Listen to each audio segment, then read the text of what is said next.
So constable అయితే ఒక అతని పేరు హనుమాన్, ఎందుకంటే నాకు అది ఇంటికి అప్రూవల్ వచ్చింది కదా, పీసీ అనేది. అది ఆయన శివగంగాధర్ రెడ్డి సంథింగ్ అతని పేరు, CI Tadipatri rural CI. So అతను తీసుకొని వెళ్ళారు, నన్ను మేజిస్ట్రేట్ ముందుకు తీసుకెళ్ళినాక మేజిస్ట్రేట్ ఫస్ట్ నైట్ 11:50 ఉంటుంది అన్న.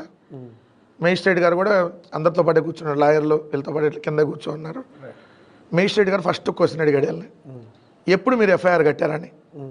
నిన్న సాయంత్రం 7:30 కట్టారు. నన్ను అరెస్ట్ చేసింది ఈరోజు ఉదయం 8:30కి. ఏది ఆంధ్రప్రదేశ్ రాష్ట్రంలో కంప్లైంట్ ఇచ్చింది 7:30కి. 7:30 కంప్లైంట్ ఇస్తే 7:30కి ఎఫ్ఐఆర్ కట్టారు, 7:30కి పోలీసులు బయలుదేరిపోయారు. వితిన్ 12 అవర్స్లో మా ఇంటికి వచ్చారు, ఏది పక్క రాష్ట్రానికి. అంటే అనగానే అతను ఓహో నిన్న ఎఫ్ఐఆర్ కట్టారు, ఈరోజు అరెస్ట్ చేశారు, ప్రాథమిక విచారణ చేసావా అన్నాడు. అడుగుతారు కదా, లేదు చేయలేదు అన్నాడు. Supreme court guidelines తెలియవా?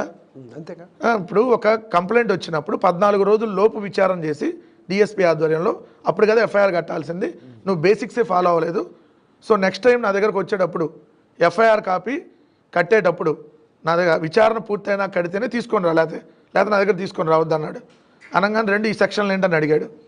మా లాయర్లు వేసి బెయిలబుల్ సెక్షన్లు సరే అని అన్నారు. మళ్ళీ ఇంకేదో సెక్షన్ అడిగాడు. సో అది కూడా బెయిలబుల్ అని చెప్పారు. వెంకటరెడ్డి గారు, ఇక్కడ చాలామందికి ఒక ప్రశ్న, నిజంగా కూటమి ప్రభుత్వాన్ని మిమ్మల్ని ఇరికించాలనుకుంటే ప్రభుత్వం దానిలో చేస్తే బెయిలబుల్ సెక్షన్లు ఉండేటట్టుగా పెట్టించేటట్టు వాళ్ళు ఏమైనా పెట్టిస్తారా? అంటే ఇది వాళ్ళంతరకు వాళ్ళు పోలీసులు చేశారు కూడా కూటమి ప్రభుత్వం కక్ష కట్టి చేపించింది అనుకోవాలా? కూటమి ప్రభుత్వంలో ఉండే అధికారులకి ఆ సెక్షన్ తెలుసుద్ది కదా, ఇది బెయిలబుల్ సెక్షన్ కాదు అని.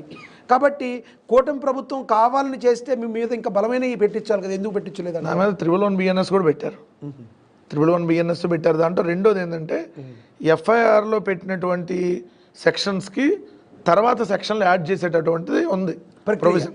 ఎందుకు మెజిస్ట్రేట్ ముందు హాజరుపరిచే తర్వాత చేద్దాం అనుకున్నారు అలా? ఎస్, తర్వాత చేద్దాం అనుకున్నారు. రైట్. ఎందుకు ముందే అది బెయిలబుల్ సెక్షన్లు కాకుండా ఇదంటే మనం ముందే ఏమన్నా అప్స్కాన్ అయ్యి బెయిల్ కోసం వెయిట్ చేస్తామని ఆ గెస్సింగ్లో వాళ్ళు ఉన్నారు. సో అందుకని ఏంటంటే అక్కడ దాకా తీసుకుని వెళ్ళిన తర్వాత అప్పుడు మారుద్దాం అనేటటువంటి ఆలోచనతో ఉన్నారు.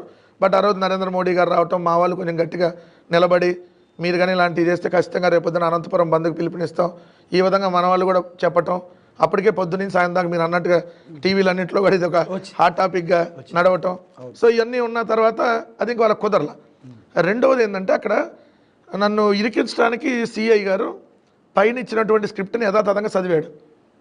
నేను అది ఎందుకు అంటున్నానంటే ఆయన ఇప్పుడు మార్నింగ్ నుంచి ఈవినింగ్ దాకా అసలు ఆయనకి నన్ను తీసుకెళ్తున్నాను కానీ ఏ సంగతి తెలియదు నాకు. అబ్జర్వేషన్ చూస్తే అర్థమైపోయింది కదా, పైనుంచి ఫోన్లు వస్తున్నాయి, లేదా మా నాయకులు ఎవరన్నా బయట వస్తుంటే పలానా ఎమ్మెల్సీ శివరామరెడ్డి గారు వచ్చారనగానే కానిస్టేబుల్ వచ్చి లోపల చెప్తాడు, ఈ రమ్మంటే పైన ఫోన్ చేస్తాడు, సార్ పలానా వాళ్ళు వచ్చి బయట ఉన్నారని, వాళ్ళు ఎవరిని రానియద్దు అంటారు. సార్ పలానా పెద్దారెడ్డి గారు వచ్చారని మళ్ళీ వచ్చి కానిస్టేబుల్ చెబుతాడు, లేదు ఎవరిని రానియద్దు అంటాడు. ఈయన పైకి ఫోన్ చేస్తాడు, పైన ఎవరిని రానియద్దు అంటాడు. పలానా అంత వెంకటరామరెడ్డి గారు వచ్చారంటారు, ఎవరిని రానియద్దు అంటాడు. So up to date pin to pin. ఇప్పుడు ఏంటంటే అసలు అంటే మనం 5 నిమిషాలకు ఒకసారి ఇన్ఫర్మేషన్ ఏ చిన్న చీమ చిట్టుకు మనం ఈయన పైకి చెప్పాలి, అంతమించి ఈయనకేం తెలియదు.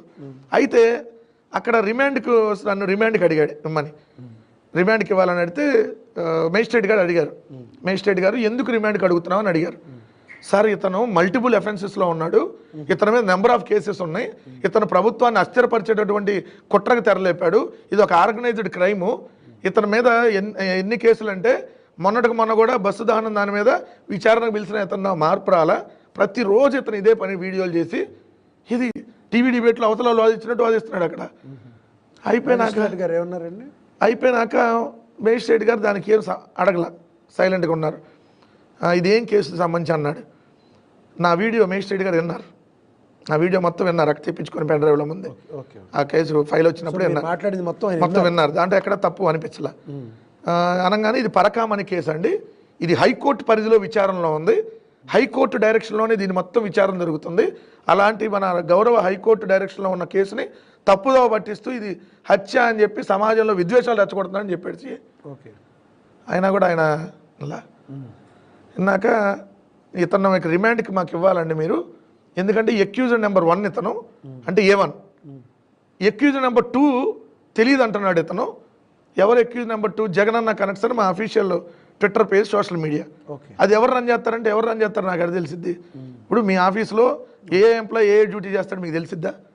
అట్లాంటిది ఒక పార్టీలో ఎవరి విధులు ఏంటో మొత్తం నాకెలా తెలుస్తుంది? నా డ్యూటీ వరకు నాకు తెలుస్తుంది. అదే నేను చెప్పా, అది మా పేజే, ఎవరు రన్ చేస్తారో నాకెలా తెలిసిద్ది? దాని అడ్మిన్ ఎవరో నాకు ఎందుకుంటుంది? లేదు మరి మీ వీడియో దాంట్లో పోస్ట్ చేస్తే మీరు రీపోస్ట్ చేశారు అన్నాడు ఏది ఎంక్వైరీలో. నాది సోషల్ మీడియాలో పెట్టుకుంటే నాకు నెగిటివ్ కూడా 100 మంది పెట్టుకుని నన్ను తిట్టే వాళ్ళు కూడా ఉంటారు. దానికి నాకేం సంబంధం?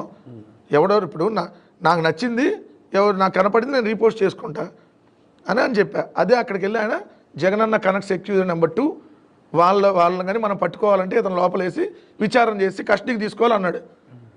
నేను ఒక్కోసారి ఆలోచించా, పొద్దున్న నుంచి ఉన్నది ఇప్పటికి అపరిచితుడు అయిపోయాడు అన్నట్టుగా. అన్నాక ఎన్నింటికి అరెస్ట్ చేశారు మళ్ళీ అన్నాడు మ్యాజిస్ట్రేట్ గారు. 8:30కి అన్నాడు. ఎమ్మంటే నన్ను అడిగాడు మ్యాజిస్ట్రేట్ గారు.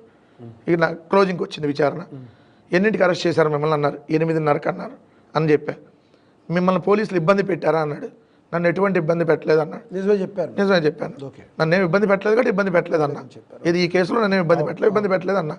కానీ నాకు కనీసం నోటీస్ కూడా ఇవ్వలేదు సార్, పలానా కేసులో నన్ను అరెస్ట్ చేస్తున్నట్టు కూడా చెప్పలేదంటే అదేంది నీకు ఏ కేసులో అరెస్ట్ చేస్తున్నారో తెలియదా అన్నాడు మేజిస్ట్రేట్ గారు.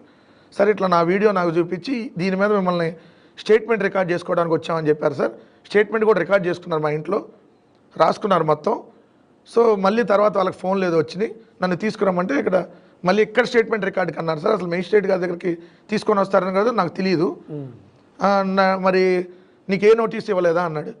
నాకు నోటీస్ కాదు సార్, ఎఫ్ఐఆర్ కాపీ కూడా ఇవ్వలేదని చెప్పా.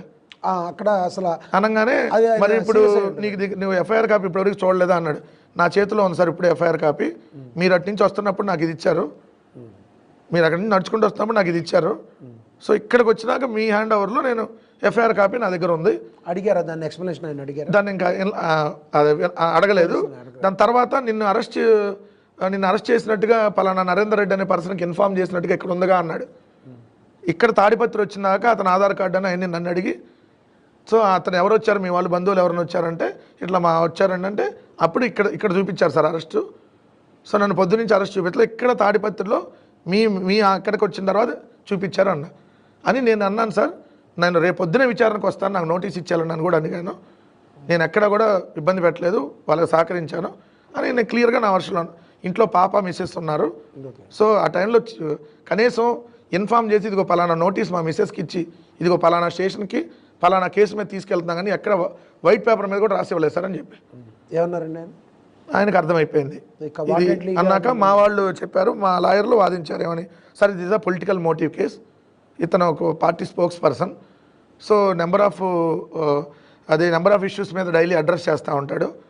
సో ఇది పొలిటికల్ మ్యాజిస్ట్రేట్ గారికి కూడా తెలిసే ఉండాలి కదా బహుశా. మీరు అయ్యో అంటే తెలిసిన వాళ్ళు చెప్పరు కదా, తెలిసి ఉండొచ్చు తెలియకపోవచ్చు కానీ బట్ వాళ్ళు అక్కడ ఆ విధంగానే ఉంటారు కాబట్టి. సో ఆయన అన్నాడు మీరు బేసిక్సే నువ్వు ఫాలో అవ్వలేదు, సో నేనైతే ఈ దీంట్లో మీకు కండిషన్ బెయిల్ ఇస్తాను. సో కొన్ని కండిషన్స్తో మీరు వైలేట్ చేయకుండా. ఏం కండిషన్స్ ఇచ్చారు సార్? అదే మళ్ళీ ఈ ఇష్యూ దాని మీద ఏదో వాళ్ళు ఒకవేళ నేనేదన్నా ఎక్కడన్నా మీడియా ముందు మాట్లాడకూడదని కానీ లేదంటే మీకు స్పోక్స్ పర్సన్గా మీరు కంటిన్యూ చేయకూడదు అరే ఏమన్నా పెట్టారా మీకు? అసలు అట్లా ఉండడానికి అవకాశం లేదు కదా. రెండోది ఇప్పుడు ఆ కేసుకు సంబంధించి నేను ఎక్కడ తప్పుదో పట్టించట్లా. రెండోది నాకున్నటువంటి సమాచారం సార్, ఇప్పుడు మీరు మీడియాలో ఉన్నారు, మీరు ఏ సమాచారం ఆధారంగా మాట్లాడతారు? ఏదో ఒక న్యూస్ ఆధారంగానే మీరు మమ్మల్ని క్వశ్చన్ చేసినా అవతలాలను క్వశ్చన్ చేసినా ఇప్పుడు నేను మీ డిబేట్లకు అటెండ్ అయి ఉన్నా. సో మీరు పలానా వాళ్ళు అన్నారనే రైజ్ చేస్తారు, లేదా పలానా వాళ్ళ నుంచి వచ్చిన సేమ్ మేము కూడా అంతే కదా. అంతే. సో అదే అక్కడ అయితే దానికి 20,000 వ్యక్తిగత పూచీకత్తుతో బెయిల్ ఇచ్చారు. మీరు అరెస్ట్ అయ్యారు కదా, అరెస్ట్ అయిన తర్వాత ఈ మొత్తం మీకు బెయిల్ వచ్చింది, బయటకు వచ్చేసారు. జగన్మోహన్ రెడ్డి గారు మీకు ఎప్పుడైనా కాల్ చేశారా? జగన్మోహన్ రెడ్డి గారిని దాని తర్వాత రోజు నేను కలవటం జరిగింది. కలిశారు మీరు? నన్ను మంగళవారం అరెస్ట్ చేశారు. బుధవారం నన్ను మంగళవారం 8:30కి ఇంట్లో నుంచి తీసుకెళ్తే నేను బుధవారం 6:30 కల్లా ఇంటికి వచ్చేసా. పొద్దున 7:30కి మళ్ళీ లైవ్ ఎక్కా. సో గురువారం జగన్మోహన్ రెడ్డి గారు హైదరాబాదు ఏదైతే నాంపల్లి కోర్టుకి వచ్చారో ఆ రోజు నేను జగన్మోహన్ రెడ్డి గారిని కలిసా. వెల్కమ్ బ్యాక్ అన్నాడు రాగానే. అంటే జగన్మోహన్ రెడ్డి గారు మానిటరింగ్ చేశారు నా కేసు అంతా. ఆయనకు నా అరెస్ట్ అయిన గంటకి ఆయనకు తెలిసింది ఇన్ఫర్మేషన్. చెప్పిన తర్వాత మొత్తం మా లీడర్లందరితో ఆయనే మాట్లాడి సుప్రీంకోర్టు లాయర్లతో కూడా మాట్లాడి ఒకవేళ ఏదన్నా వెంకటరెడ్డికి రిమాండ్ లాంటిది అయితే ఇమీడియట్గా సుప్రీంకోర్టుకి వెళ్ళాలి మనం. సో దీని మీద అప్పుడు కొమ్మినేని గారికి కూడా వెళ్ళారు, గుర్తుంది కదా. అవునవును. సో ఇట్లా జగన్మోహన్ రెడ్డి గారు ఫాలో అప్ చేశారు. నేను కలిసా జగన్మోహన్ రెడ్డి గారిని. జగన్ గారు నాకు ఒకటే చెప్పాడు, సింపుల్, వెంకటరెడ్డి నువ్వు టార్గెట్లో ఉన్నావు, వాళ్ళ టార్గెట్లో ఎక్కడా కూడా నువ్వు డీవియేట్ అవ్వాల్సిన పని లేదు. నువ్వు ఎలా సబ్జెక్టు సెటారికల్ అంతవరకే ఉండు. వాళ్ళు ఎంత టెంప్ట్ చేసినా నువ్వు టెంప్ట్గా మాకు, టంగ్ మాత్రం స్లిప్గా మాకు. టంగ్ స్లిప్ కావద్దు, అది ఒక్కటి నువ్వు జాగ్రత్తగా పెట్టుకో. మన లాయర్లో 10 మందిని నువ్వు, మన టీంని 10 మంది లాయర్లు నువ్వు రోజు టచ్లో ఉండు. నీకు ఏ అవసరం కావాలన్నా పార్టీ ఉంది, మేము ఉన్నాం, గో హెడ్, ఒకసారి ఫ్యామిలీని తీసుకొని రా, నేను పులివెందులు వెళ్తాను, నెక్స్ట్ వీక్ అట్లా రా అన్నాడు. సో నీకు మళ్ళీ ఇంకా వెళ్ళి కలవాలి. ఓకే, అది ఇప్పుడు జగన్మోహన్ రెడ్డి గారి మీద ప్రధానంగా ఇప్పుడు కూటమి ప్రభుత్వం చేస్తున్న ఆరోపణలు ప్రధానంగా అసెంబ్లీకి రావడం లేదని. అసెంబ్లీకి జగన్మోహన్ రెడ్డి గారు వెళ్ళబడడానికి కారణం ఏంటంటే అంబటి రాంబాబు గారు ఒకసారి మాట్లాడుతూ ఎందుకు మమ్మల్ని అక్కడ అవమానపరుస్తారు కాబట్టి మేము వెళ్ళట్లేదు అంటున్నారు. వాస్తవం ఉందంటారు దానిలో? అంటే ఇక్కడ 2 రకాల అంశాలన్నా, ఒక ఎమ్మెల్యేగా అసెంబ్లీకి వెళ్ళటం వేరు, ఒక పార్టీ అధ్యక్షుడిగా ప్రతిపక్ష హోదాలో అసెంబ్లీకి వెళ్ళటం వేరు. ఇప్పుడు మీరు అసెంబ్లీ సమావేశాలు ఫాలో అవుతారు. మనకు 175 అసెంబ్లీ సీట్లు ఉన్నాయి, 175 మంది మెంబర్స్ ఉన్నారు, అందరు స్టిల్ ఆన్ లైవ్. సో 175 మందికి ఒకరోజు అవకాశం రాదు, 5 రోజులు 6 రోజులు బట్టి ఒక ఎమ్మెల్యేకి రావాలంటే, ఎందుకంటే రోజుకి